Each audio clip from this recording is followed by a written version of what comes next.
While you're debating whether to approach this species with war or peace, you're losing sight of the real problem, the anomaly, and the powerful device at its center that controls it. We need to stop it. Oh, I know. You've tried. You fired 1,600 quantum torpedoes into it. You scrapped countless probes. How much latinum have you liquidated trying to solve how to get a ship inside? Every one of you have washed out. Why? Because, well, speaking frankly, you're not me, and you don't have this.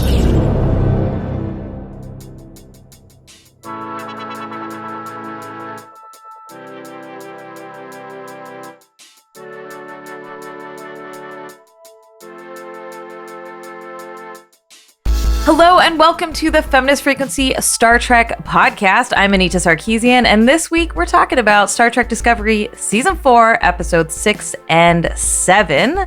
I'm so excited about our guests. First, we have returning guest Steve Shives. Hi, Steve. Hi. Steve is a YouTuber who talks about Star Trek a lot. But there's more to him, but like also maybe not. I don't know. We did just talk about Star Wars a little bit, but don't tell anyone. But you don't get to hear that. Yeah, that was all. That was not recorded for your listening pleasure. And I'm so excited. We have a brand new to the podcast is Jessie Earl. Hello. Hi. How dare you talk about Star Wars ever? I'm very offended. Yeah, me too. So Jessie is a giant Trekkie, as well as a video producer who writes about LGBTQ and social issues through geek culture on her YouTube channel, Jessie Gender, and has written for GameSpot, The Advocate, Skybound Media, and more. I'm so excited to have you. Actually, the reason you were on this show is because when I did a call to all of our previous guests being like, sign up for episodes, come back on, I was like, hey, do you all have suggestions for new people to be guests on the show? Like, just, you know, not that we don't love our returning guests, but like it's nice to shake things up a little. Mm-hmm. And like 3 different people immediately replied being like, Jessie, you have to get Jessie on. I was like, okay. I'm glad to know that like the niche of like just like LGBTQ issues and trans stuff as well as Star Trek is like where I'm at the crossroads of, and so I'm very happy to be sitting there. Yeah. Apparently my geeky Star Trek community loves you, so here we are. I'm very honored. I actually was watching your Sex and Star Trek episode, which I'm going to link in the show notes because it's so good. Also, I have to say, I'm not like aware of all of the drama. So the fact that people were mad about like sex in a animated Star Trek, like sex and Star Trek at all. But I was overjoyed at the Armenian orgy that Gene Roddenberry was invited to at the beginning. Oh, yeah. Oh my gosh! Like I was like, my people aren't all prudes, just most of them. Like that outrage particularly just got me. That's why I like was inspired to write that video because it's like, do you not know Gene Roddenberry? Like, there's a lot of problematic stuff with that man aside. I did not. Man was a horn dog. Like sex all the damn time. It's kind of hysterical. Yeah, it's a really good episode. I recommend y'all checking it out if you are into that kind of thing. Yeah, the only bad thing about it is the guy who voiced Gene Roddenberry in the video was just awful. He sucks. Yeah, he's terrible. He was the worst. Yeah, he can't act. Was that you, Steve? That was me. I'm the voice of Gene Roddenberry in Jessie's videos. Like, what is happening? Awesome. There were some voices in there that I was like, do I recognize? Are these all just other YouTubers? Do I recognize these voices? That's fun. Little Easter eggs. What's funny with all of that is just like I asked them, like, I don't watch Star Trek at all, but sure, I'll do voices for you with like half of those people. Nice. I love that. Well, okay, we have so much to talk about with these 2 episodes, which are leading us up to a break, right? I feel like, you know, it's sort of like Act 1 and Act 2. They've split up this season. So before we get into those, I just like to hear from our guests, like, how is the season feeling for you so far? Where are you at? You can go ahead first, Jessie.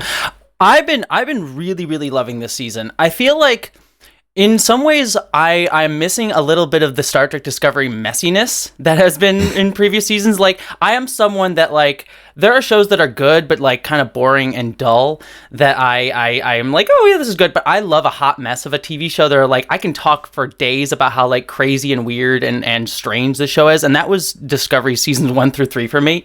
Like, they were far from perfect, but they were just a hot mess of a show that I just enjoyed talking about and just found fascinating to see how they succeeded and failed. This season, I think, is like much more consistent for me and it is much less of a mess, but I'm also like really enjoying that this season to me feels more like they're trying to do like TNG and the original series style storytelling, but adding more emotionality to it and like adding more just like thoughtfulness to how characters would actually feel and react to like these big situations, and like the focus on mental health is just amazing to me. And so that's where I'm at this season. Like, I'm like, oh, you've gotten a little less messy, which I'm missing a little bit, but I'm just appreciating that they're just like, let's do Star Trek, but actually be like, what does this mean on an emotional level? And I think that's something like that speaks a lot to like how science fiction has needed to evolve today. And I think that that's really cool. Yeah, absolutely. I'm almost weeping at all of the mental health. Like, I actually, there's a couple episodes back where I was like, holy fuck, can we clip this and use this to promote our games and online harassment hotline? Because it's just like such beautiful messaging and modeling of how to support one another in difficult times. And I just, it's such a treat for me. I love it in here. Steve, how are you receiving this season? I mean, you fucking love everything Star Trek does. I don't even think we need to ask you that question. See our pre-recording discussion about Lower Decks for proof that is not true. But how dare you, Steve? We did have an extensive. We had an extensive conversation about Lower Decks. I have liked this season quite a bit so far. I think that I agree with Jessie that it is more consistent. There are fewer big swings in terms of quality so far. And I like the fact that I believe I'm right in saying it's the first season of the show that hasn't picked up right after the end of the previous season. Like season 2 started literally the second after the end of season 1, and season 3 started right after the end of season 2. And at the beginning of season 4, it's like, oh, some time has passed. Not a lot, but enough time has passed. Oh, things are a little different. They're settling into slightly different roles. Burnham has been the captain for a little bit, so she's gotten comfortable in the chair, but she still has, some adjusting to do. So I thought that was a really nice, to give the characters a little bit of a gap instead of, because one of the things that hasn't always worked in the show's best interest, it has been how breathless it is, how it just goes nonstop, and having that little break at the beginning was like, oh, okay, they're able to move things forward a little bit, so it's not like we're spending every second of these characters' lives with them. I think the better episodes this year so far have done a good job at balancing like a standalone story and the overarching story of the season, which I think is good because that's another thing that the show I think has struggled with in the past. And yeah, I've enjoyed it quite a lot so far. And the most important thing is at the end of every episode, I have been interested in what's going to happen next, which is what any show needs to do to keep me on board. It's like, if I get to a point where I'm like, oh God, I just don't care what happens after this, then I'm checked out. But, with Discovery, it's like, I'm always right there. Like, oh, I wonder where this is going to go, Yeah, absolutely. All right. Well, I'm going to do little recaps of the episodes and then we'll dive into it. So episode 6, Stormy Weather, who was directed by Jonathan Frakes. Frakes, my Star Trek daddy. It's Riker himself. Yes. Is it? Wait, did I say his last name right? I always say Jonathan Frakes, and everyone's like, "What's wrong with you?" I mean, Jonathan does frack, so that's fine. Yeah, he does. At least Riker does. Yeah.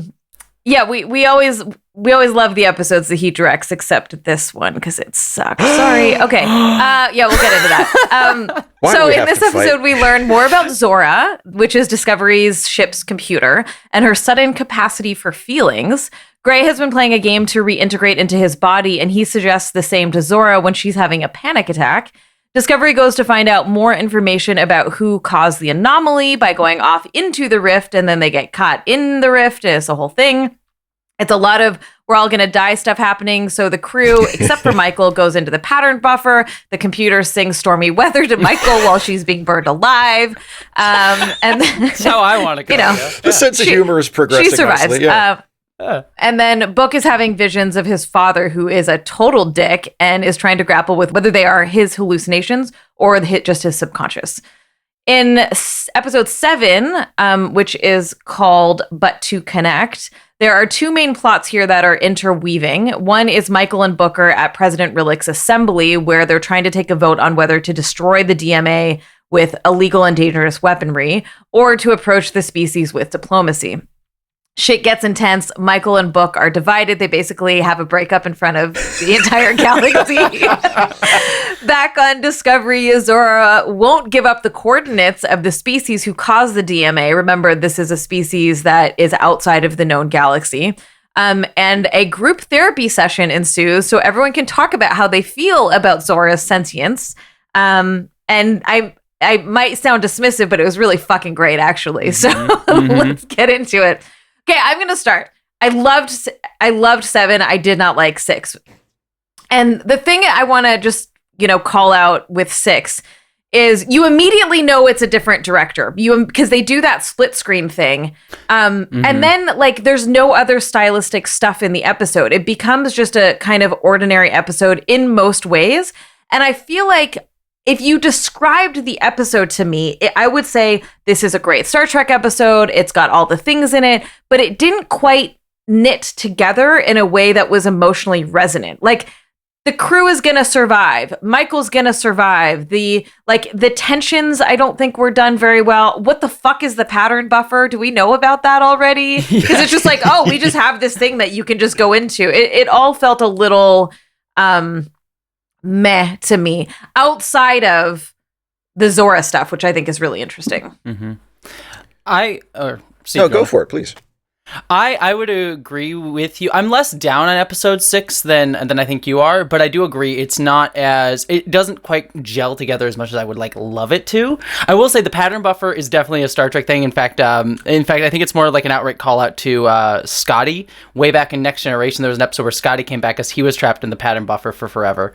So that's a fun little Star Trek. And as everybody knows, I don't know anything about Star Trek yet. I have a Star Trek podcast, so thank you. I knew it was a thing. I didn't know what this thing was. That's what makes you the perfect host, though, because you're a normal person. You're not Yeah, see, Steve and I will sit here and be like, let me tell you about reference to this episode and that episode. Yes, it's no. You can just enjoy a television show. Just watch it like a show and decide whether you like it or not. Exactly. Exactly. But that being said, I agree with you.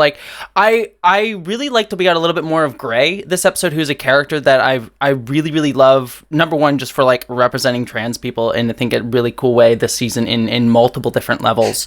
And I like that there's been casual references to the fact that he is trans. Even in this episode, we get a reference to he chose his name, which is something that many trans people do. So and we got him referencing transition a few episodes ago as well, and just sort of off the cuff things rather than it being let me stop and tell you that I'm trans and why I'm trans and everything about me is trans and all that stuff. So love that, but I also like that we're starting to showcase him having a little bit of distance from other people in the episode. My biggest problem with that is that he just kind of gets dropped towards the end of the episode. He's just I'm here for Zora, and then now Burnham's going to deal with Zora. So that was frustrating. But ultimately, I overall like the episode. I also love Eldritch horror stuff. So this dark space where nothing's in it, I think is great. But yeah, I don't think it all gels together as much as I would love it to. So I think this was my second favorite episode of the season so far. I really liked episode 6, and it may be, I admit up front, it may be my shameless pro Frakes bias that is leading me to this opinion, but a couple things I really liked about it. I liked that when after they got trapped in the void, I liked that it was basically just a void. There was nothing in there waiting for them. There was a threat. There was a sort of a vague threat of a thing that was going to destroy them, but there wasn't an alien waiting in there. There wasn't it was Star Trek, but it wasn't that Star Trek. You know what I mean? Just like they go in and Q's just hanging out. Yeah, exactly. Hey, or something. Yeah, exactly. I like that. And I like this episode and the second episode from this season, Anomaly. Those are my two favorites so far. And those are the most focused, where it's for the most part, just one storyline. And the second episode was so good. The second episode was fantastic. Was one of the best episodes the whole series has done, I think, so far. But yeah, and because it's okay, we have one story. We're going to tell this story. The whole ship is in this one situation, and all of the little character moments that branch off of it branch off from that central situation. So you have the stuff with Gray and Zora that I agree is really good, but it's tied directly to the central situation. And then everybody having to go into the pattern buffer to hide, which I agree. If you're not like a hardcore Trekkie, that might feel like a little bit of, what is that? Is that, then maybe they could have thrown in an extra line of dialogue to just remind everybody, like, it's something to do with the transporter, for people who don't, know that off the top of their head. Yeah, it felt like magic. It felt like just a magic Well, trick. I mean, the transporter is basically magic. Yeah. No, I know, but the transporter is like is hard science in this world that we all know, and so just to be like, and then I did enjoy, despite my making fun of all of this, I did think it was cute where Michael was like, "Grab a friend, don't be alone," and then you see them all holding hands and then like clicking their badges, and you're just like, "Oh, that's really cute." They're going off into the wilderness together. And, yeah, exactly. Jessie, do you remember? Was there another in episode 6? Was there another crew member who offered up like a random bit of backstory? That's Owo got one this episode, which it's been like the thing that I've loved and hated these past few episodes, where characters just be like, "Let me stop and exposit my backstory to you today," which I think is actually a bummer, because they have done nothing with Owosukun, and like then they give her these like 2-second little blips of like nothingness. They did change her hair this episode, which I think was delightful. But yeah, I just like it. We're 4 seasons in, and we don't know anything about her really. Like, come on. Well, there was that. There was Owosukun with her, another little sprinkling of backstory, and then also I remember I noted. I think it was Bryce who was working. I guess he's like the comms officer on the bridge, and he's another one of those bridge officer characters that is just not developed at all. He's always there, but you have no idea who he is. And he when they figure out like how they're going to navigate in the void, and he's the only character on the bridge who knows what sonar is.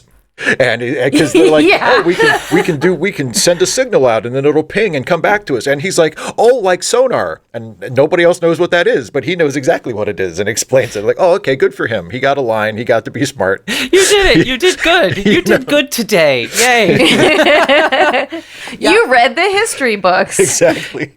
Yeah, it's been a constant problem with the show. I mean, going back to like season 2, I think they even did like a roll call. Like Pike had everyone going like, "Can you tell me all your names so we can all make sure we all know them at one point?" And it just I thought that was really cute. That was such a cheesy way of like introducing everybody. Yeah. It was cute though. I it's one of those frustrating things that I like all these actors and the characters, and they all seem very passionate. Like you watch their Twitters and you see them at like cons and stuff, and they all seem very, very passionate about their roles, and I think they're all great. And the moments where they do get to shine, I think are wonderful. Like Owo and Detmer's like longing looks at each other for like like every single episode of the season. I'm like, can we just have them like be together officially, please? Anyways, well, also even if it's not like an official shipping, just having like their best friend buddy. Like I want them in the holodeck, like on vacation together or something, like just being like sipping fucking margaritas by some glittering pond or whatever. Well, yeah, they even in this episode, they see them in the gym together. They like they're workout buddies. So. Oh, that's right. I forgot about that. Yeah. They're obviously friends. Like they obviously hang out in whatever form it is, like off duty. But like as a longtime Trekkie, and as someone who really likes Discovery and has from the beginning, that's one of the few things about the show that is different than other older Star Trek shows that I still just haven't quite fully adjusted to. Because if you look at the number of established and important characters in Discovery, it's just as many, if not more so, as other Star Trek shows. The difference is a lot of those characters are not bridge officers. So it's not like the characters on Discovery aren't well developed, because the ones that the show pays attention to are pretty well developed. But on an older Star Trek show, those well developed characters that the show centered around would be the people who worked together on the bridge of the ship. And in Discovery, that's just not it. Like, I mean, you know the names of the people other than Burnham and Saru who are on the bridge. And now that Tilly's gone, you know, basically it's Burnham and Saru, and that's it. And sometimes Adira will be there doing something, but it's mostly Burnham and Saru who are the important characters on the bridge, and everybody else is just like, oh, I know her name, I know his name, I know nothing else about them, but there they are. And that's just weird for a Star Trek show. You know. Yeah, I think it's just because like we spend so much time not on the bridge that the writers just like, well, we need to give them something, but they don't have any way to like integrate that into the story being told. So they just have the character just stop and be like, hey, let me just tell you something. Also, a side note, just for Anita, just so you feel better, Tilly is coming back. The actor said that she's not off the show. She is coming back. Right. So I hope she gets her own fucking show. Yeah. I hope she gets promoted to captain. Oh God, she's so good. I love Tilly. I was so mad. Yeah. One other little thing is Owosukun, I really didn't like the exchange where she's like, I can do it, I can do the thing, and then like apologized. That whole exchange, like apologized for overstepping, which, you know, I've talked a lot about how despite myself, I hate the military shit. And like I know we're following, it's a military show and I hate it, but that stuff really I found frustrating, because I'm like, so good for her for being like, I can do this thing. And like, yeah, she got put down, but I don't think she needed to apologize. So there's just like little weird things in this episode that I'm like, I see why you thought that would have resonance, but it just didn't for me. Yeah. I do want to talk about how, so Gray, so I mentioned in the synopsis that Gray is like playing this game to integrate like his consciousness into his new body. And I like that they're drawing a parallel here between not just like, this is the very special trans, you know, character, but that it's about identity, and identity and connection and wholeness. And so drawing the parallel between the ship, right, Zora, and Zora like having these new feelings and these new emotions, right? It could be similar to having a new body or having a new, you know, whatever. And I really liked that. And I really liked, and so like when we get to season 7 or episode 7, when Adira and Gray barge in being like, we are advocates. We are the trans advocates. We got you. Fuck yeah, you are. Yep. I love that so much, because what I often find, again, me going off on trans representation stuff, but what I often find with trans representation is it often tends to put trans people on a pedestal that is unrelatable to everybody else, being like, I am trans, this is my experience, isn't it weird and different and strange and something to be gawked at or seen as like this otherworldly thing from a like quote unquote cisgender / normal experience, because the world sees it cisgender experiences as the normal experience, quote unquote. What I love about what Star Trek is doing, and what it always should do, is trying to find connections across different issues and different struggles that people have.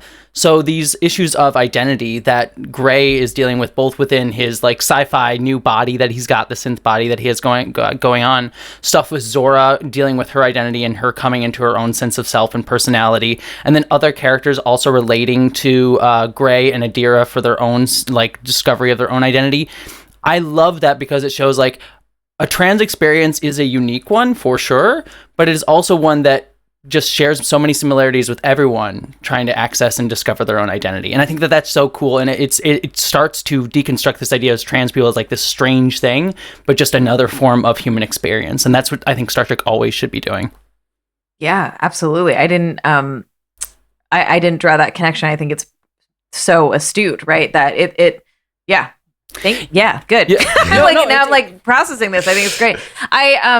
I love too that like this is where some of the mental health stuff is really coalescing in the show. It's doing what you're saying and integrating that across, you know, everybody and the struggles that everybody is having, right? So it's not building these like unique sort of tokenism. It's like everybody is struggling, and some of it is similar and some of it is different, but we can still be there to support each other in those struggles. And having an AI have a panic attack and need to focus and need to learn how to like integrate, like a child in some ways, right? How to integrate feelings and the conversations. Although, despite I didn't really like the writing of it, having the conversation between Zora and Michael of like, what do you do when you're scared?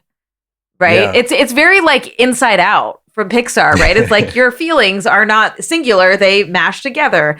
And I just thought that was really lovely. You know, it's a really nice Star Trek excuse to have characters have those kinds of conversations, because you're right. I mean, for unless someone in the real world is like dealing with a particular issue, most adults, like, we would not have that kind of conversation with each other because we would take those sorts of things for granted. Like, even if we weren't able to articulate it, we would understand that, you know, emotions bleed into each other and that things are complicated.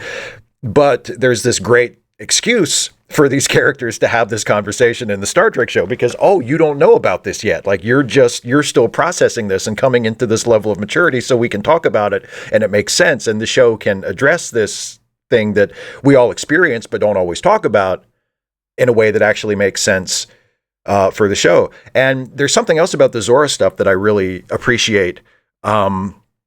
And something that I think, another thing that Discovery has been doing this season so far that as a longtime Star Trek fan I think is cool, is there have been many episodes, almost every episode this season so far has had some kind of reference or some kind of way that evokes an episode from one of the classic shows, and usually not in an obvious way, not in a remember this way, but in a way that's just, it's a similar story or a similar plot or uses a lot of the same tropes. And with Zora, the computer that is emerging into this new consciousness, there was an episode of TNG, I think in the last season of TNG, called Emergence, where something similar happened to the Enterprise's computer, where it became like this conscious being. And it turned out it was just temporary. It was like an alien thing that had infected the computer. And by the end of the episode, they had gotten rid of it. Like, it had left the ship to go do its own thing out in the universe. And, you know, so it was like a temporary thing. It was that way for one episode and then it was gone. And Discovery has taken that same basic idea and said, well, what if we don't get rid of it? Like, what if it becomes a part of the ship, and then it continues to grow as a person, and the other characters have to deal with it. Now the computer isn't just a computer. Now it's a person that they have to talk to and relate to, instead of just saying, give me this, give me that, tell me this, you know, and that's such a great idea for, you know, as an engine for story and for characterization. Like, well, what if the computer did become self-aware? And what if we didn't get rid of it? What if it was just like that from now on? So going into 7, but even at the end of 5, where we see that Zora has feelings and Michael's like, oh, okay. You know, it's not this dismissive. Yeah. It's just modeling all this great behavior about like being like, this is a new thing that I'm not familiar with, and I don't need to be dismissive of it. We can like engage with it and be present and hold our own feelings about this thing that's happening, while also being supportive with whatever is going on that is the unfamiliar and the unknown. And I think that in episode 7, like, the stuff with Stamets and Zora, I think is so good. Despite it got really cheesy at the end, but I still fucking loved it. And Stamets is really interesting, right? We, you know, on this pod, we fucking hated Stamets at first, and like, we now like him a lot. And I think they're doing a really nice thing with the growth of Stamets. Like, in episode 6, he says to Book, "Thank you, I'm glad you're here," when Book shows up to help. And you're just like, the old Stamets wouldn't have said that. Like, they really are showing that he recognizes like needing to be kind and verbalize appreciation for other people. And then 7, he reverts a little bit, right? Where he says to Adira and Gray, like, neither of you experience control you don't understand. And it was so pissy and it was so dismissive. Yeah. And I kind of liked that when he's in a heightened situation, he's reverting back to his, like, you know, for lack of a better word, like, base programming. Yeah. And that the sort of kindness is something that he's practicing. And so by the end of the episode, whatever, we see where he gets. And I don't know if that was intentional, but I definitely read it as like, we are really complicated people. And like, while we are getting better at being better people in the world, we're still going to have moments of regression, you know?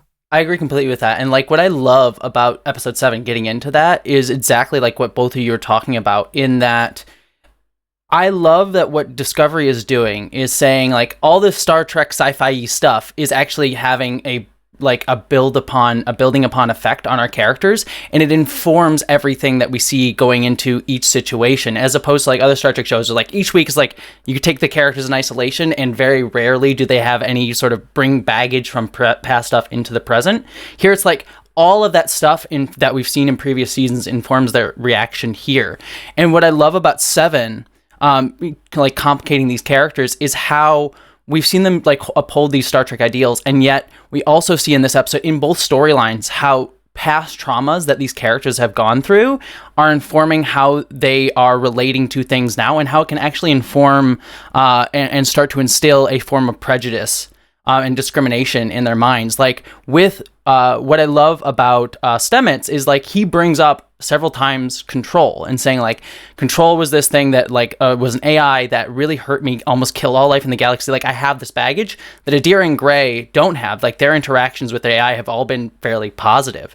And so it's like what I loved about that whole storyline was I was on the side of like Gray and Adira and being like, oh, we don't need to come into this situation judging Zora or having like preconceived notions about Zora as going to kill us all because Zora's an AI. But Stamets was not vilified either. Like it would be very easy to vilify. Like we go back to like Next Generation, there was an episode, Measure of the Man, where we have a person who's like dehumanizing Data. And he was clearly like, he does get a nice moment of redemption at the end of that episode, but he was clearly the villain of that episode, where he's like, I don't see Data as a human, he's a jerk, and Picard's going to stand up for Data's rights.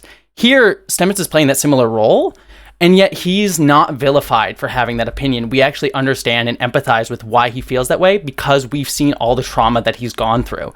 And while he is wrong in the end, and I like that it's shown clearly at the end with Kovich, David Cronenberg, literally saying like, actually, if you had stayed on this path, you would have been the one kicked off the ship because you were the one with the problem. Perfect. That. It's like showing clearly Stamets was wrong here. He was the one with prejudice, but it was not vilifying him either. It shows that it's a complicated conversation. That, I mean, because I agree with you. I think the episode does ultimately show that you know, by accepting Zora and by trusting Zora, they're making the right decision and they're making the moral decision. But the misgivings that some of them had before that were not completely unreasonable. It doesn't mean that, you know, like if you live on a spaceship, you know, and the computer that controls the spaceship suddenly develops emotions, and all of a sudden you're like, oh, well, what does this mean? You know, it's not unreasonable for you as one of the people that lives on the spaceship to go, well, maybe we should be worried about this. But that's something that you have to see. You have to, you know, weigh that against, well, but if this is a life form we're talking about now, then her rights need to be respected, and we need to be able to come to an understanding. We can't just say, oh, well, you know, this is inconvenient for us, we need to find a way to turn her off, you know. But the impulse behind that is not completely unreasonable. It's I appreciated the way, even though ultimately Stamets does come around and he's like, okay, you know, we're going to dismantle this kill switch that you made, and you know, we're not, that's not an option anymore. But you know, it's not treated as a one-dimensional conversation. You know, it's treated as a difficult thing that they have to deal with. I loved the modeling of everybody. Like, these are very complicated things, and we don't have all of the pieces of it. And so we all need to be able to share our feelings and talk about them to find understanding. And that really comes together when, it really, really comes together at the end when Zora has already given the coordinates and says, it didn't occur to me that I should trust you. Like, it didn't occur to me that you know, I forget exactly how she says it, but that, like, you know, and I was like, and that it didn't occur to you because nobody had this fucking conversation, and you didn't know the perspective of other people and what have you, and what you know, whatever. But that it was the whole episode of them talking through, like, here are my concerns, here are my worries, here's how I think about it, here's how you think about it, and like, you know, and it's beautifully done in a way that I'm like, this could have been so boring and so uninteresting. The moment that I absolutely loved was when Stamets comes in and is like, oh, we want to try and keep this hidden from Zora in a very cringy sort of way of like, let's unplug. Yeah. But I love that Kovic is like, no. We like Zora has every right to be part of this conversation. And it's like, we're being open and trusting, and by modeling that in the conversation around this, we can like actually get to that point instead of it being behind closed doors and not an open conversation where we just like talk about Zora without Zora being in the room or the room itself, I guess. But like, it's just a good exact modeling of that, as you said. Yeah. Oh, totally. So then that is intercut with the assembly, which again, like beautiful combination of things. And in the assembly, we have this huge, as soon as they're like, we're going to take a vote with all of these people, I was like, oh, this is a nightmare. I have once been, no, actually twice. I've been in international bodies like the UN and the EU in those rooms where you all have your little seat and your microphone and it's fucking awkward. And I just immediately was like, oh, this is a nightmare to be able to do this. Although I did appreciate the holographic like levels. Like I like the way they visually displayed that. But so it's this whole thing of like, okay, we have this, impending catastrophe that affects all of us and we need to make a collective decision. And like, are you fucking kidding me? How does that work? And how do we do that? And then having the people, like, people have different opinions and takes and backgrounds, and, having Tarka show up and be like, I don't know how I feel about Tarka being like, I'm trying to get to a parallel universe and I'm going to exploit this thing to get to that. Like, that felt really kind of like fuck off to me a little bit. But whatever. I feel like it was just the avenue they needed to get this thing that's going to I liked it because it showed interfere with this vote. I liked it because it showed that his reasoning for caring about this is entirely selfish, which kind of matches his character. 100%. Yeah. I like that. Yeah, I appreciate that. I like that when he speaks about it publicly, he talks about the billions of lives that have been lost and the billions more that we, can save by destroying this thing. And he puts it in very, easy to grasp terms for the public. And then when he talks about it privately with Book, he's like, oh no, it's actually this super personal reason that I want to get. And so what's interesting here too is that we have the Earth representative and Titan apparently, and you have, but that's interesting, and I think that's just like a stab at America, which I appreciate. But the two people who are really advocating for the blow shit up and potentially have horrible repercussions to us are two people who are being really self-indulgent. And I kind of wanted to see some arguments that were not just like, I have too many feelings and I'm too close to this and it's all personal to me. And maybe that's the point, but I feel like there probably are some arguments, legitimate arguments to that side of things, even though I obviously am not on that side of things. And I think that the show itself is not on that side of things. So, that was just one little thing. But the tension of Michael and Book in this moment was so well done. Like watching her just be like, fuck, I don't know how to like that she's going to do the thing that is best for the most people, and like her job really, and her job is not just to be captain. It's like her identity. But like, and she's going to speak up, but the way that they play that out and watching the tension and the rift that happens, I just thought was so well done. Well, it's interesting how like on both sides really, and actually in my review that I made of the episode, I called it the choices between the Picard option and the Sisko option, because the Picard option is, let's do the thing that is in line with our ideals, and that is us choosing to be our better selves and saying, yes, there's this terrible threat that who knows when it's going to strike again and who knows how many more people could die, but let's reach out in friendship before we act violently, and if we can find the people who made this thing, let's try to reach some kind of understanding with them. Let's at least make that effort first before we choose the destructive option. And then the Cisco option is, oh no, we have to get rid of this thing right now, because if we're not around anymore to debate it, what's the point?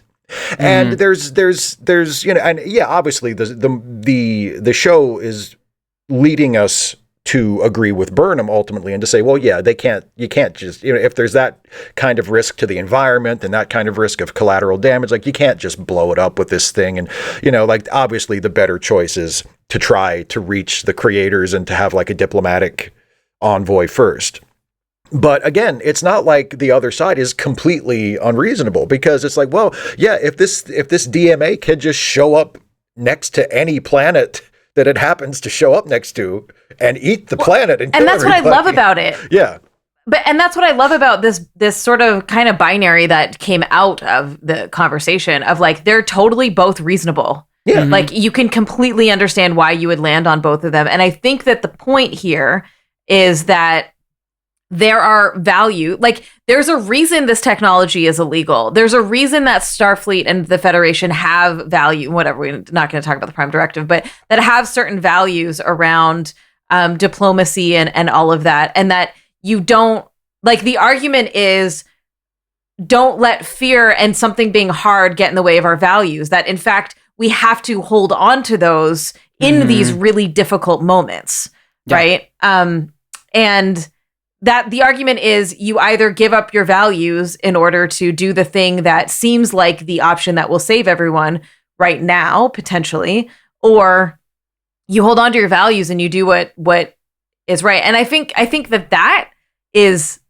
like, I love that shit. I think that is so interesting. And I think that is the core of so many stories that are, really challenge us, right? And you see, I mean, I see it in my daily life. There's a lot of times in running Feminist Frequency that, like, things get hard and we have to make difficult decisions, and it's like, how do we remain ethical in the face of certain things that would be easier if we were just like, yeah, sure, we'll do that thing, when it's not the right thing, in the grand scheme of things to do. I feel like I'm being a little rambly, but that core of that, I think, is really valuable. And that, I think, is also in line with the Zora conversation. What are our values around how to engage with life, right? And other lives and other sentient beings, especially if we don't understand them. Yeah, and what I love about this entire season is kind of the framing here, that how do we, because in past Star Treks, it tend to be a very binary. It's like, it was clearly like, here's the good option, here's the bad option, and we know which one is which, and we're gonna, like, make this option feel as bad as possible. Here it is like this morally gray middle ground where you can clearly, like, see the other side. But I actually kind of like that a lot of it, the other side was coming from places of understanding, but also personal trauma. Like, the reason that Book sides on this element of it is because, like Stamets with Zora, he has past trauma that he's bringing into the current situation that is informing his viewpoints that you empathize with and understand, because we've been empathizing with that this entire season. And yet Burnham is the one that's saying, like, hey, we need to hold on to our values here. But it's complicating it on a personal level with her relationship with Book, but then it's also complicating it with, I think, the framing of the entire season, because what I'm excited for and nervous about going into the rest of the season is, we clearly chose the right option here, which is trusting and going in with our, like, hands open to try and say, hey, we're going to try and reach out to these people. But I'm excited because what I hope will happen is actually that will not actually work out, but that that will show that doing that was still the right thing to have done first. Because the whole framing of the season, the first episode, we have Burnham, like, being confronted with this idea, like, you can't save everybody. You can't actually go through and save every single person in a situation. You're going to have to, like, realize that you're going to lose sometimes. But is it still worth having done the right thing the first time, even if it means that it makes things more complicated down the line, and not having taken that easy path? And I think that that's sort of an interesting sort of thing to show. And that's what Discovery's, like, always wrestled with from season one, which is like, what's the right thing to do in a morally gray situation? So okay, a couple thoughts. One, sort of the micro, is I think one of my problems is that the people who were voting for the aggressor's position were either personal, which I think is fine. But I wanted someone to advocate for that position, not from a personal trauma point, but because they think that that's the right move. And the only person that we had was the Earth, Ndoye, General Ndoye, the Earth representative, or the human representative, or whatever. Which we have no affinity to. So we got Michael, we got the president, we got Saru's lover, Trina, which fucking loved that relationship so much. Yeah. So we got all of these people that we already feel a lot of warmth to siding on this side. So I just wanted that I just wanted that a little more complicated. I think I love your point of like, this was still the right decision despite the fact that they might be aggressive. I think that Book and Tarka taking off and doing their own thing is going to muddy the waters of what would actually happen, right? That tension I think is really interesting of like what happens when two different representatives of like a body of a populace come in with two different attitudes, right? You're obviously, if one is an aggressor, those people are going to take everyone as the aggressor. Why would you have nuance around it, right? And I said in our last podcast episode was like, I was a little bit frustrated that this season and last season are kind of the same. Like there's this big fucking thing in the world, and then you get to the end and it's like some kid who was just sad caused like devastation for 900 years or whatever. And so this one, I kind of want it to be a misunderstanding. Like, I kind of want it to be like, oh, fuck, we didn't know that this was what was happening, which then also reinforces the diplomacy angle. But I don't want it to be the same fucking story as last season, right? Yeah. So I'm a little torn about where I want it to end up. I kind of hope whatever the solution turns out to be, and I really like that idea, but I hope that they get to it with a couple episodes left, because one of the problems I've had with the show in almost every year, and I also had this problem with the Picard series too, was that they save the solution to the mystery for like the last episode. So, and they don't really give you anything leading up to it. Like we've learned a little bit more about the DMA, or at least there's like some speculation about it, but you don't really know any more about it now than you did at the beginning of the season. And I'm afraid they're going to hold off on all of those revelations until like the last episode. And then it's like you're in a situation where, oh, this had better be good, because you've saved it, like you've backloaded the story completely. And if it's not like a great answer, then it's going to feel like, oh, okay. Kind of like, because theoretically, there's no problem with having, like last season, having the burn be caused by, what was his name? Su'Kal. The idea of that isn't a bad idea, but they build it up for the entire season, and then you get there and it's like, guess what caused the burn? And it's like, oh, it was this little kid who saw his mom die and he had an emotional outburst, and it spread throughout, and it's like, okay. You know, it's not that it's a disappointing resolution. Yeah, exactly, because it's been built up so much, but I do really like the idea of Book and Tarka sort of going off on their own to do the violent option anyway, because again, it takes me back to a classic Star Trek episode. There's that TNG episode, I, Borg, where there's a very similar storyline set up with the Borg, where they figure out a weapon that they can use that would eliminate the Borg collective. And Captain Picard sort of has this decision to make, where on one side it's like, well, you know, we have to do this because the Borg are an existential threat and they're basically unstoppable. And if we don't do something now, they're going to eventually overrun the entire galaxy. And then there's the other side of it that says, oh, but we can't do that because that's genocide. and even if they're really bad and they're really hostile to us, do we want to like genocide billions and billions of people? Like, we can't do this. And that's the choice. And ultimately, of course, Picard finally comes around and says, yeah, you're right. We can't do the genocide. And that's kind of where the episode leaves it. The episode leaves it as like, yes, they ultimately made the right decision and things just went on from there.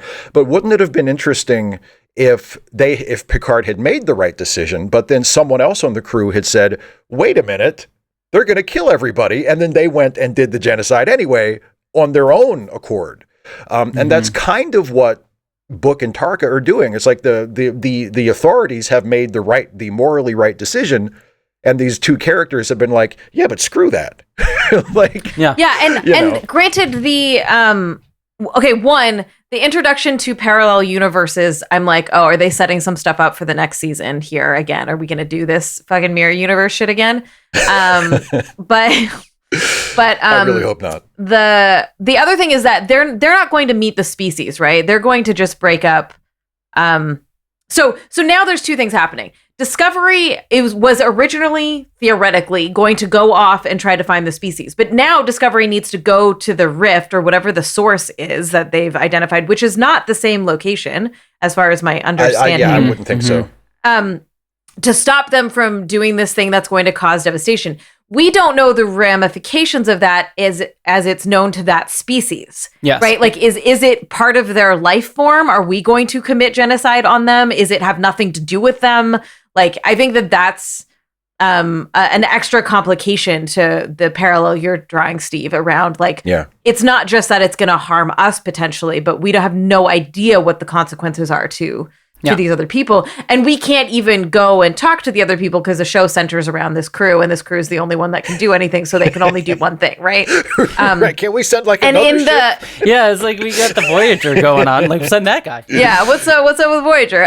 So the in the next episode, in the next season, or whatever, in the rest of the season, there's a thing where you hear Michael say, like, am I too close to this? As a way to justify the fact that, like, she 100% would get pulled from this process, but they're just like, no, you need to, like, do the emotional thing and appeal to your man and whatever the fuck they're going to try and do around that stuff. But I do, like, this is a great, talking about the mental health piece of it, like, what a great commentary on trauma of, like, we do wild and dangerous things as a trauma response. Yeah. I have so many thoughts on so many things that you guys have all said. I think, like, one thing that I am sort of excited to just go back a little bit. One thing I wanted to say is I am a little bit more excited for this season because I do see, like, concrete things happening, like the stuff with, like, we do know the aliens exist outside of the galaxy. We do, like, have, like, concrete choices, whereas in previous seasons I kept seeing, like, danglings of possible plot threads of, like, that music thing from last season, like, oh, there's a harmony going throughout this, like, throughout this that ultimately meant nothing at all, and so it's just clear, like, they were just like, we don't know what the answer to this mystery is, so we'll just shove some ideas in there and maybe we'll use them along the way, whereas here I think we're getting some concrete stuff. And then I also, like, totally agree with you that this is, I think, it's such a complex ball of so many different things that I just absolutely love this show for just being like, there's no way to come out of this clean, whereas every other Star Trek show would be like, we have an answer, don't have an answer, then we zip away. And I just, like, there's such a messiness to all of this. There's selfish reasons, there's personal reasons, there's trauma reasons, there's an interpersonal connection, there's, like, the geopolitical stuff going on that I just think is just really cool to just situate ourselves within, because nothing is ever that clean and neat. And I think that complicated nature is what really, really works.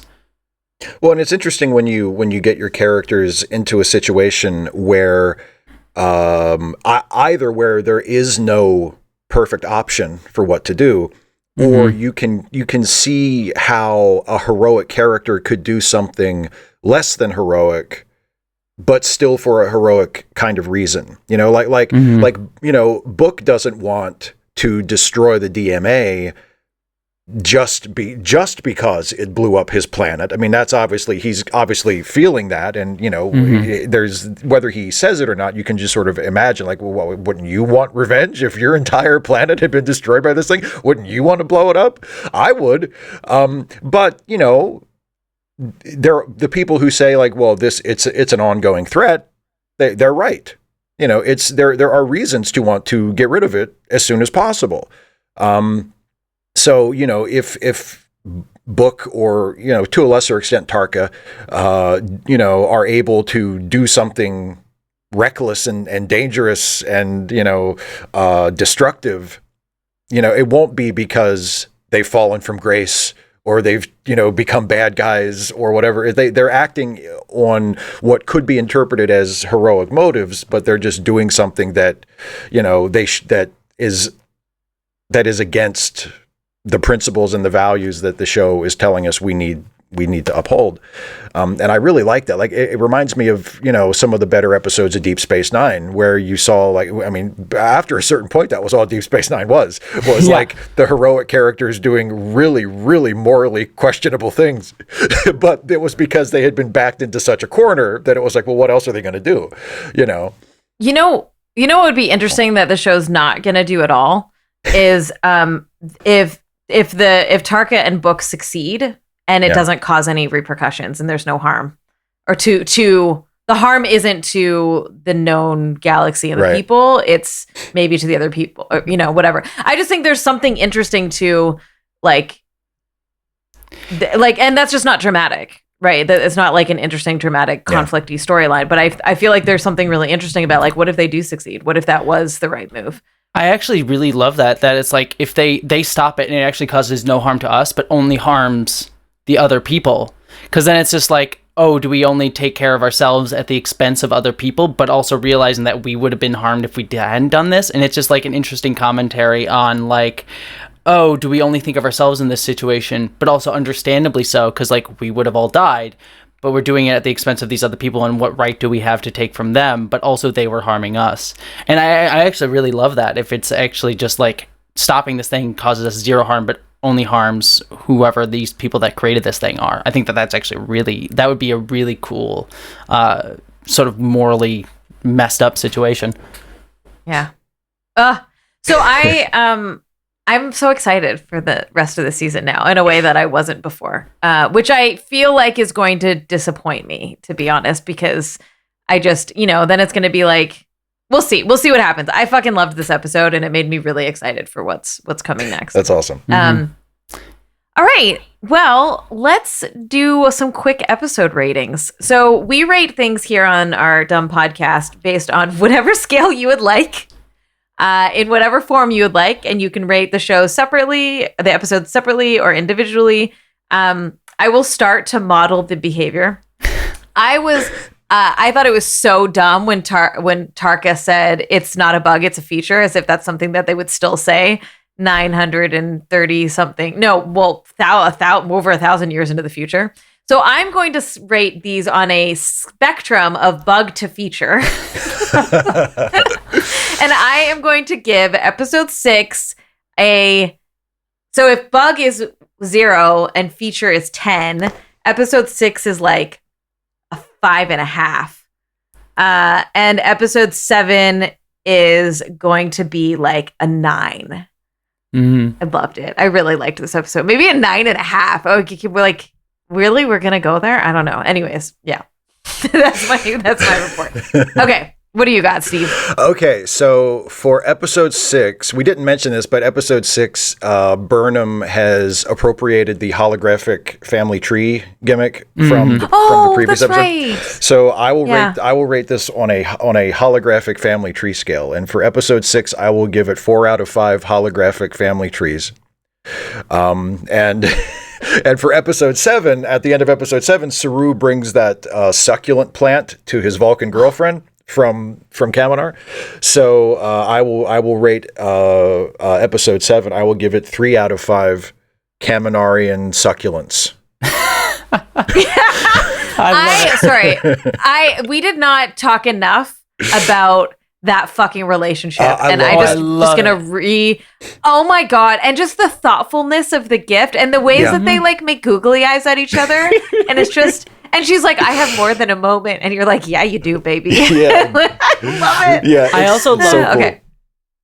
Okay, Jesse, what's your ratings? Sorry, I didn't mean to cut you off. I was just gonna say I love that relationship because it was explicitly found by the actors. Because the actor, they didn't write it that way in season 3. The two actors just found that tension between the two of them in season 3, and then the writers oh, we see what's going on here.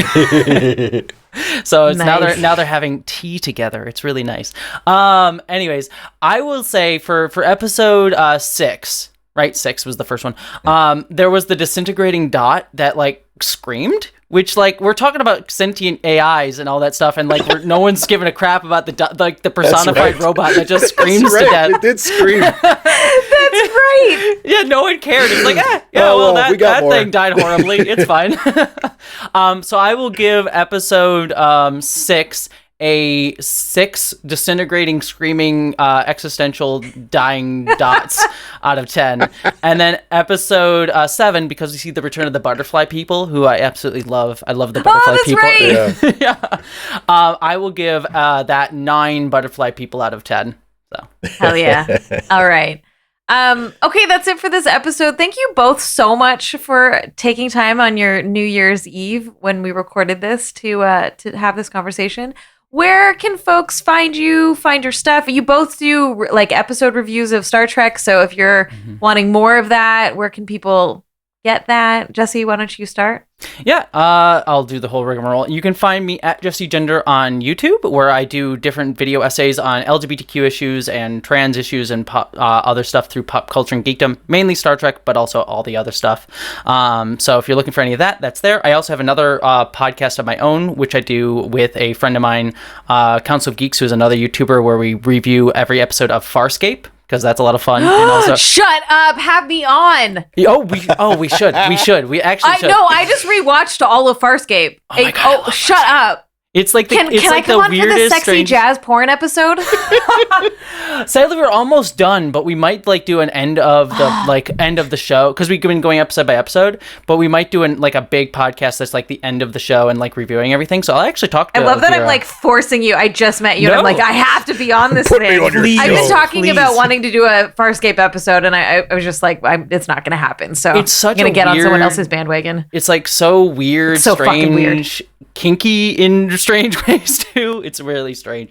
But yeah, so there's that. It's so as well. horny. It's very horny. Like Star Trek is. So yeah, that's everything basically. Find me at Jessie Gender on YouTube, What the Frel podcast, and that's all the fun stuff. So Amazing. Steve? You can find me on YouTube at youtube.com/Steve Shives. I'm on Twitter at Steve_Shives. And I also co-host a couple of podcasts. The first is a movie review podcast that I do with Jason Harding called Late Seating.